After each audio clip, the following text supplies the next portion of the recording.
Hey guys, welcome back to Daska Discusses. Well, I finally got myself to the cinema after what, probably since January, and yes, I finally got to see my number one most anticipated film for 2020, Tenet, directed by Christopher Nolan, a spoiler-free review. Boom!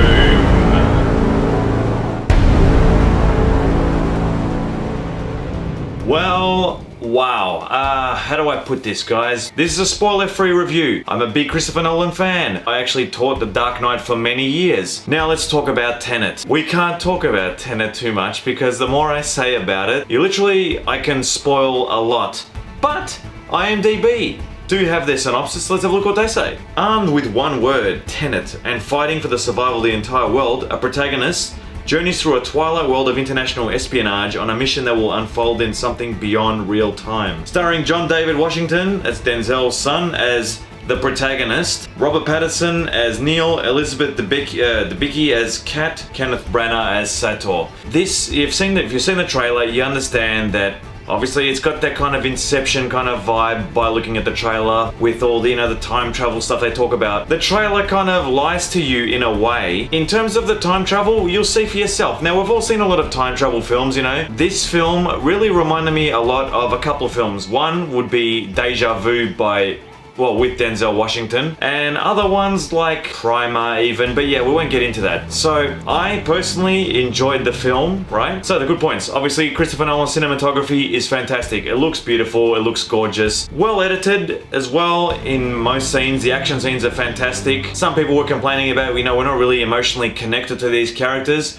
I kind of get that in a way, but we'll talk about that later on. I can't go into the plot and the story too much, but imagine James Bond with kind of like time traveling things or bending time kind of themes behind it, okay? Now, Christopher Nolan is one of my favorite directors, and I think this is definitely worth a watch. I'm not saying these are bad points, but these are the points where a lot of reviewers are kind of having issues with Tenet. Issues are sound, specifically sound mixing. The first literally 2 minutes of this movie, I go in and there's a big intense kind of opening sequence. It's Nolan-esque. I swear the opening sequence is actually awesome. Problem is, the first lines of dialogue I could barely hear it because our main protagonist is wearing a mask and it's kind of like all this noise happening and it's kind of like yes sir.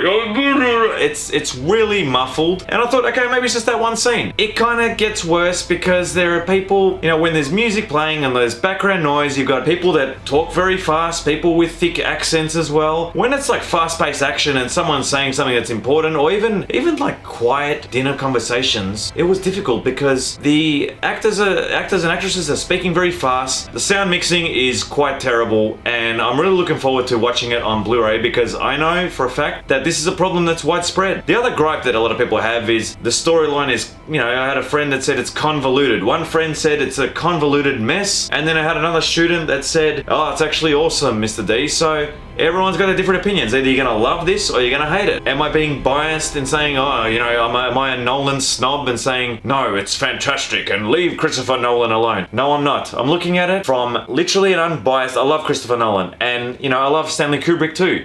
But I don't love every Stanley Kubrick film. However, with Tenet, I think, well, no spoilers, but it can be quite confusing. When people watched Inception, friends of mine, and they came out saying, wow, that was so confusing with, the first dream and the different layers. And yes, back in 2010, Inception was confusing to some extent, but after you watched it once or twice, especially the second time, you're like, got it, yeah. This is kind of like Inception had about 10 Red Bulls and then took some steroids and went into the gym and then decided to run around and make a movie. It's fast-paced, yes, but you do have to think, and that's what I liked about it. And I did have some genuine jaw-dropping moments where I'm watching and I was like, oh my. The thing is with Christopher Nolan's films, maybe we've just been so obsessed with remakes, sequels, reboots, whatever, superhero films. I do like these original stories that Christopher Nolan comes up with. I'm not being bitter about it, but I'm just saying, you do have to think, and I have to watch it again, definitely, to pick up a lot of things. But to get the hate that it got because it's a bit different,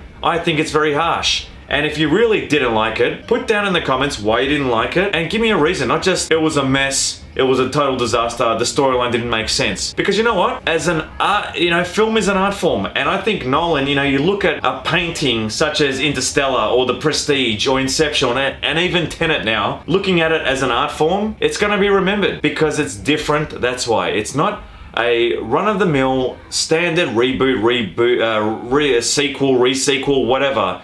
It is actually something different. If you enjoyed films like Deja Vu, or The Matrix, or Primer, things with time travel, yes. If you like James Bond films, or how about if you just like Inception? If you're a big fan of Inception and Nolan and you want a good action film, then go and watch it. But let me tell you something. Depending on the people that you go with to watch this, I reckon that's gonna make or break your experience. Because if you go with people that get bored quickly, then it's a disaster. Because you're gonna see them checking their phone, they're gonna say, oh my god, this is so boring. And then you're gonna think, yeah, you know what? It is boring, or not boring. They're gonna say, this doesn't make sense. Then you're gonna think, oh yeah, you know what? This doesn't make sense either. And you're gonna hate the movie. And that's what I think's happening with a lot of the reviews. I would love to do a spoiler-free review on this, and maybe I will when the Blu-ray comes out, because I've still got a lot in my head that I need to think about, and read a few articles and seen a few videos about explaining a few things in it. But in the end, I give Tenet a solid 7.5 out of 10. It's a 7.5, just below an 8. I think that's a perfect score for Tenet. Please let me know what you thought in the comments. Leave a like on this video if you liked it, and hit subscribe if you want to stay up to date with all my future uploads. This has been, well, thank you for joining me on Daska Discusses. I'll see you next time.